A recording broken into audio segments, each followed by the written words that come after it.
также Борис Александрович еще увидится с вами сегодня вечером. Ну, удручающая картина.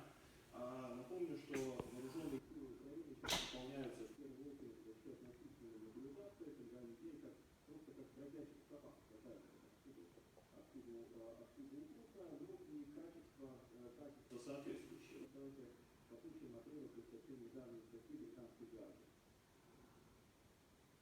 Люди, которых мы получаем сейчас, это не те люди, что немножко другие. Это солдат, который служит сейчас в 114-й бригаде территориальной обороны.